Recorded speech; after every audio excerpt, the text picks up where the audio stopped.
Moving on to the first item on the agenda, we have the keynote speech by Dr. Mahomed Ziyaad, who is the Assistant Professor and Associate Dean and Director of E-Learning and Executive Education in CIA.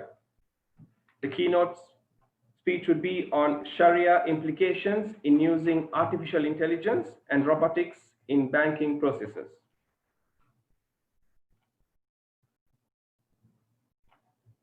Let me give you a brief introduction of Dr. Ziyaad.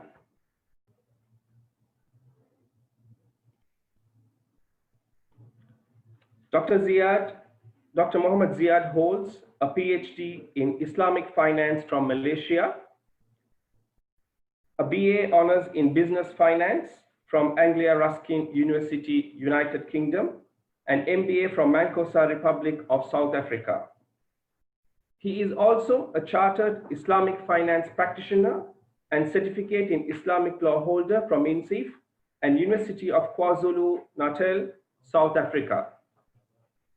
He studied the Islamic sciences with specialization in fiqh mu'amalat from scholars in South Africa, Egypt, and Jordan. Dr. Ziyaad has specialized in Sharia advisory and has gained experience in almost all sectors in the Islamic finance and investment industry, including sukuk, regulatory frameworks, thaqaful modeling, private equity and fund structuring, risk management, and fintech.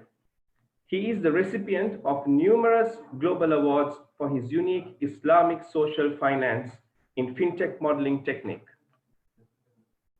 Dr. Ziyaad is an ardent researcher in Islamic jurisprudence and finance, accredited with several publications.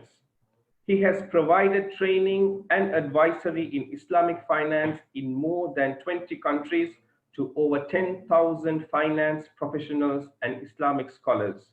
Most recently, he was awarded a Lifetime Achievement honor in recognition of his contribution to Islamic finance in Africa. Dr. Ziyaad has also served as an advisor and consultant on fintech in Islamic social finance and sukuk to government organizations in the United Kingdom, Kazakhstan, the Philippines, and Nigeria, amongst the others. He presently serves as the Associate Dean and Director of E-Learning and Executive Education, and as Assistant Professor and the Head of Islamic Social Finance at INSEAD. He specializes in Sharia, Islamic Social Finance, FinTech, and Islamic Capital Markets. He is also the Chairman of the Sharia Board Committee of HSBC Amana in Malaysia, Taj Bank and FBN Quest Asset Manager from Nigeria, BML Islamic in Maldives, and Iman in Uzbekistan, amongst the others. With that, I would like to hand over the floor to Dr. Ziyaad. Doctor, over to you. Assalamu alaikum wa rahmatullahi wa barakatuh. Bismillahir Rahmanir Rahim. Alhamdulillahi Rabbil Alameen. Wassalatu wassalamu ala Sayyidil Mursaleen. Sayyidina Muhammad wa ala alihi wa ashabihi ajma'een. Amma ba'd. We begin in gratitude to Allah subhanahu wa ta'ala, and we send salutations upon his noble messenger and beloved Prophet Muhammad sallallahu alayhi wasallam, his family and his companions. Thank you to the organizers of this e-conference in Sri Lanka, broadcasting to the world. Alhamdulillah, for yesterday we have learnt a lot during the panel discussions and the very interesting discussions around cybersecurity, IT, etc. But today we're going to be talking about the Sharia implications for Islamic finance when it comes to the application of fintech, and in particular, artificial intelligence and robotics. Now, robotics, here we mean robotic processes and also robo-advisory services.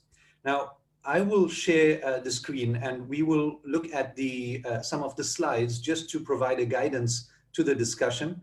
I also am aware that we only have a short period, so covering the Sharia implications in totality is very much impossible. But we will try to raise a few issues that will open further discussion in the arena, inshallah. So very quickly, we will have a look at the evolution of fintech and then ethical concerns in artificial intelligence before we move into the products and services that would impact financial institutions, particularly through AI or artificial intelligence. Then we will go into the Sharia implications of AI and smart contracts, and then finally, robo-advisory and what the future holds. Fintech is not a new introduction or disruption. Humanity is used to disruption. From the very beginning of designing that wheel that we began to use, that was a disruptor in how humans behaved. So the manner in which humanity evolves is based on disruption. That is our nature. It's interesting to note that when we look at fintech and we join this novelty of stating disruption, we think that it is all brand new. It's not brand new, it's in our psyche. And from the modern era, and we're talking about way back in 1866, when Samuel Morse and his friends began with the Morse code, we now could transfer data across wires. And fast forward into FinTech 3.0 and FinTech 4.0, we now are looking at driverless cars, and we're looking at companion robots and artificial processes that can predict our thoughts and our actions. Naturally, this will raise a number of ethical concerns. Now, what is artificial intelligence? So I'm going to sum up this before we begin with the ethical concerns. Artificial intelligence is defined or can be defined as a set of technologies that assist computer systems in executing smart tasks, basically taking decisions or following a pathway of decisions based on results of the first decision. So really, it's an algorithm that results in something that a human actually wants as an output. Now, where does this all come from? Artificial intelligence and machine learning is based on a multitude of calculations by observing human behavior. The computer system observes human behavior, and based on those, how it would now predict or act when it is faced with certain types of issues or dilemmas. Now, artificial intelligence is closely linked to what we refer to as big data or big data analytics. Here, an example is the audit mechanism. In audit, in the past, we would take a sample of the population. In banks, if you had 100,000 transactions, then you only needed a few hundred to 1,000 transactions as a sample to represent the actions of the population. So an auditor now tests this sample to determine the legitimacy of the entire population and the validity of the entire population. Big data now says, we're no longer looking at samples. Let's take the entire population and analyze that entire population to come up with decisions. It's the algorithms that we use in artificial intelligence that can conduct that analysis through big data. But artificial intelligence is not just that broad word or phrase. It's general, it can be narrow, it applies machine learning and deep learning. So it's important that we understand the scope of it. But what are the ethical concerns of artificial intelligence? And this goes beyond the Sharia right now. We're looking at what the general public see as ethical concerns when it comes to AI. Unemployment. Unemployment is an ethical concern because people will be without jobs, and that could lead to inequality, etc. But what about moral hazards of using technology for unethical behavior? The dark web, hiding one's identification and conducting actions that you would not like to do or not be exposing yourself to in the public. And let's not talk about using robots for unethical behavior. But what about artificial idiocy? It's when AI looks for patterns and finds patterns that the human was not expecting. And the result is something that is completely untoward, completely out of the realm of what would be practical. And that's why you'd see these examples when you're verifying your identification. We use capture codes these days, predicting what a computer cannot predict, what a human can do and read in terms of numbers and letters. So trying to overcome AI algorithms and that artificial idiocy. But what about AI bias? If humans can be biased, machines learn from humans, and then all they do is they do it much quicker and they do it exponentially larger. So the impact will be huge. So this is a major ethical concern. Cybersecurity, the end of privacy as we know it, and then selecting between the better of the two evils, allowing AI to actually make that decision. And here we have a number of Sharia implications from the usul al-fiqh or jurisprudence when we look at any of these. In the principles of Islamic jurisprudence, we find the issue of sadd al-dhara'i, for example, blocking the means to evil. Well, if you block the means to evil in AI, then you'd stop the flow of that algorithm ab initio. So how far down the line do you follow that flow of neural network programming or AI? These are all questions that we need to consider. Now, what products and services of finance will actually be impacted with AI and the introduction of big data? Well, it's already being impacted. What are they? Deposits, financing. All these aspects of credit scoring and determining whether a client is legitimate in terms of credit worthiness will now be using AI to decide. Treasury and treasury placements, completing big deals and identifying, let's say, equities, securities, commercial papers that fit within a particular risk profile. The AI, through algorithms, will be able to conclude that transaction. AI and big data will extend through trade financing, wealth management and robo-advisory, takaful tech or insurance, and identifying users and how to charge particular users based on their individual behavior. So it's huge. We have a short time in talking about Sharia implications. So I'm going to give you some very real and practical examples of what we need to be aware of. A typical Sharia implication would be in credit risk scoring. Now, algorithms are being used to score those that do not have a history of financing, particularly the lower income individuals and social enterprises.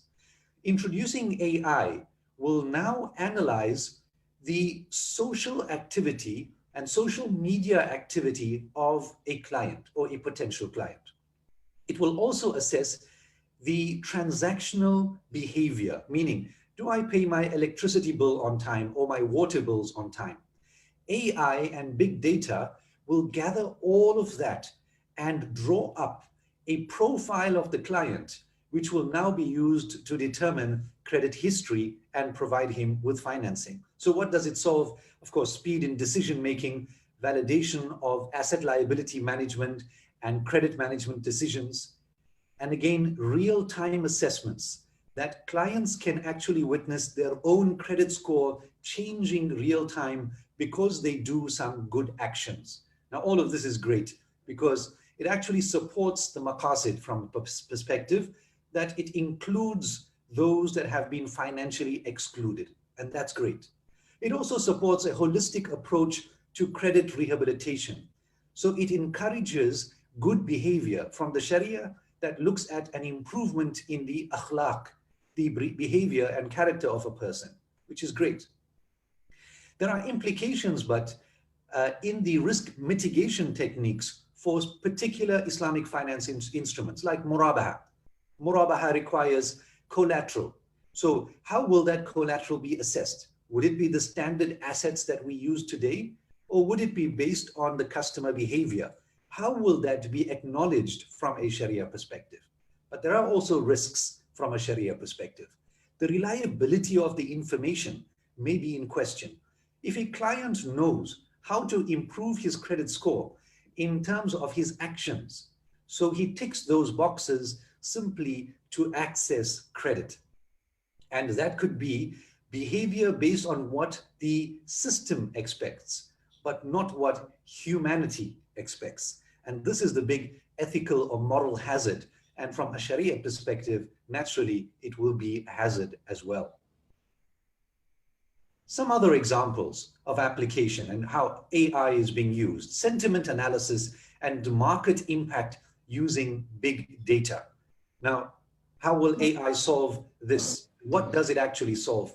It understands the perceptions of the public, of customers, on new product offerings, share issuance, crypto asset information, all before things take place. So there's a predictive and a forecasting methodology that AI can use and provide information to make it easy for financial institutions to make decisions.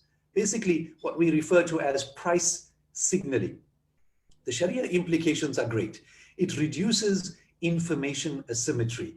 And this comes from a particular Shari ruling, which is the prohibition of talaqi rukban, where someone actually goes out to meet the caravan of goods, the caravan seller.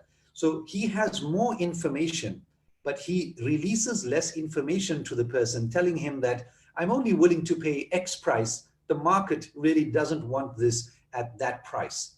And what you should do is sell it to me at a discount, and then he takes the goods and sells it at an exorbitant price. So this is information asymmetry.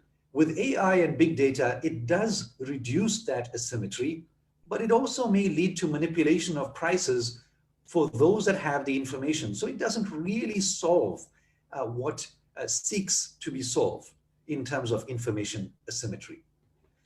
On the other hand, scenario analysis and pricing for pricing and markups. Here we have a major opportunity. A big dilemma in Islamic finance is interest benchmarking. And there has been this rising tide of argument against interest benchmarking. Although over time this has been put to rest, we find it comes back up again. And this is a discussion again in Malaysia, for example, on the issue of pricing benchmarks. Well, using AI, one would be able to analyze different scenarios for establishing pricing markups on murabaha financing and asset markups. And in that way would actually devise its own profit markup based on the product, the customer, and the asset sales. So this might change the approach and actually deviate from interest benchmarking. So there's implications from a Sharia perspective in increasing the Sharia compliance of the product, or at least the perceived Sharia compliance of the product. But again, defective modeling could harm the public. Defective modeling in the price would actually create higher prices or lower prices, or align itself again to interest rates, which would actually defeat the purpose.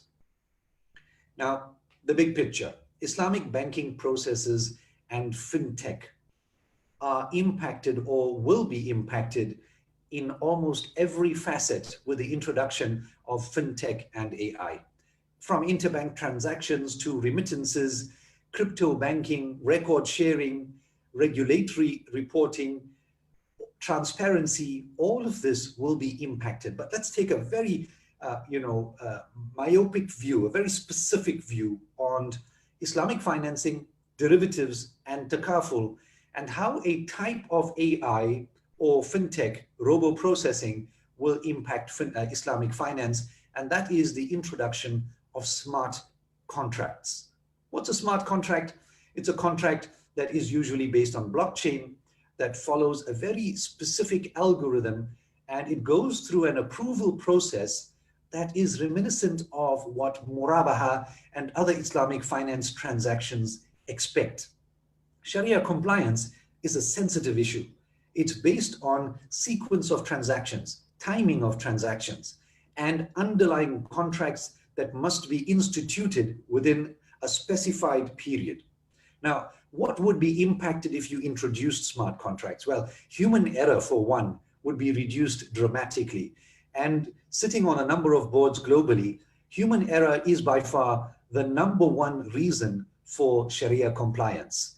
And even though all the processes are in place, you will find that human error still seeps in, as is normal. This is how we built, and fault and error now causes non-compliance because of an oversight. But murabaha sequencing that could be, non-compliant due to human error can be solved through smart contracts, or at least the ability to be, or the potential for non-compliance will be reduced dramatically. In Musharaka, the titles of properties and equity movements will be enhanced because you can now ensure that the transfer of properties will take place on blockchain or smart contracts, which cannot be changed. So you can follow from a very transparent mechanism how Musharaka, Ijara, and other elements of the contract are within a specific transaction. In trade finance, we have already instituted blockchain on letters of credit in certain banks.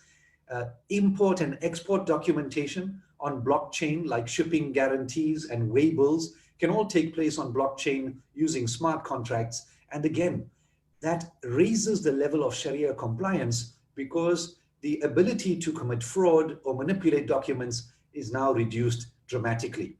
In Islamic derivatives, here, Islamic derivatives are already on the precipice of compliance because they are dealing with issues that are already very much debated in Islamic finance. Hedging instruments and the manner in which forward contracts or forward or profit rate swaps and forward currency exchanges done with wa'ad and other Islamic instruments, they are already very sensitive. And a slight deviation from the expectations of the underlying contract sequence will render the transaction impermissible. Introduction of smart contracts will ensure that the approvals and the sequencing are all according to what the Sharia expects. Possession of underlying assets can be verified. For example, use of tawarruk and CPO can be verified. Double selling of the asset cannot take place because it's already recorded digitally, and that improves compliance levels. In takaful, your claims processes are expected to be enhanced, and the overall Sharia governance using fund placements, for example, not only impacts takaful, but it stands to impact every single instrument and process in Islamic finance. Now, there's a lot to talk about, and in 20 minutes, naturally, the overall Sharia implications just cannot be holistically or comprehensively discussed. So forgive me for touching on various aspects. And I'm going to end with the issue of robo-advisory and that famous robo-mufti that's coming up right now. So I'll begin with robo-advisory. Right now, in robo-advisory, it's where a customer enters into a set of questions. So he goes onto a website or a smart app, and now the system will ask questions determining his risk profile. They want to know whether he is risk averse, whether he's aggressive, whether he's neutral, what's his age, his time horizon, all the questions that a financial advisor would normally ask. This robo-advisor will actually ask these questions to determine a portfolio that will be best suited for the client. It will then suggest a portfolio or a few options of portfolios, and the customer would then choose. We have Islamic robo-advisories that are functional today, albeit at a basic level. But going forward, using AI, machine learning, and algorithms, that robo-advisory is expected to become a lot more complex in terms of how it analyzes portfolios and provides suggestions. Best and most appropriate suggestions on big data based on individual risk. The Sharia implications here would be to select Sharia stocks and Sharia assets, asset classification or asset classes to include in the portfolio. I'm going to end with that discussion on robo-muftis. A bank in Malaysia has already introduced a robo-mufti. In the UAE, there is an introduction and experimentation of robo-muftis or e-muftis. What are they? Well, it's an algorithm that actually uses a host of data, and the data is available. Fatwa or resolutions based on IOFI are loaded into the database. In Malaysia, Bank Negara's Sharia Advisory Councils, Sharia resolutions are loaded into the database, and fatwa or resolutions from the banks are also loaded. And now the AI can actually conduct an analysis of legal agreements and products and determine whether anything is untoward, anything is non-compliant. It will also highlight aspects where a detailed analysis or opinion is provided if you click on a word. So, for example, if rebate is in a contract, one can hover over the issue of rebate and the AI will pop up with a link and the analysis of the resolution from IOFI, from Islamic Fiqh Academy, from BNM, and from a variety of other sources, so that a mufti himself or a Sharia board member can make an accurate decision on what would be the approach to go forward on that issue of rebate or ibra. So it stands to change the manner in which we provide opinions, because it provides a host of information and sources at the fingertips. Perhaps the speed itself would be increased in terms of decision making. But here at this juncture, we must be very aware of the fact that Sharia decisions for 1400 years have been based on algorithms. From the time Imam Shafi'i rahmatullah alayhi introduced the methodology of usul al-fiqh and the sequence of primary sources, secondary sources, and supplementary sources, we already had an algorithm. So that algorithm is utilized by Sharia scholars today in making a decision on Islamic financial issues or Islamic banks. So looking at e-muftis and the introduction of algorithms and AI fits within the approach of usul al-fiqh, usul principles. The principles we use are mathematical. They measure between the most primary source, which is the Quran, and then if the evidence is not there, it goes to the Sunnah, and from there to the Qiyas, to the Ijma' and the Qiyas and the rest of the usul. So the algorithms and the mathematical processes are already evident in the Sharia decision making. Therefore, we are now seeing AI complementing the Sharia decision making process. I'm going to wrap up here by saying that going forward, we are looking at a massive change in the manner in which Islamic banks will look at Islamic finance transactions. And an effective way will be to collaborate with fintech companies to actually integrate those within their existing back office systems, to offer customers with the best approaches, increase financial inclusion, and of course achieve maqasid al-Shariah in the protection of wealth and the protection of life and property, etc. And overall achieve what the Sharia stands for, which is ultimately the pleasure of Allah subhanahu wa ta'ala by avoiding the prohibitions. I'm going to end here, and of course if there are any questions, we'd be open to that. Forgive me for covering this in a very short and concise way. Naturally, this requires many hours of discussion and deliberation. Sharia implications of AI and robotics in Islamic banking processes is huge. We thank you for the opportunity. Jazakumullah khair wa akhiru da'wana and alhamdulillahi rabbil alameen.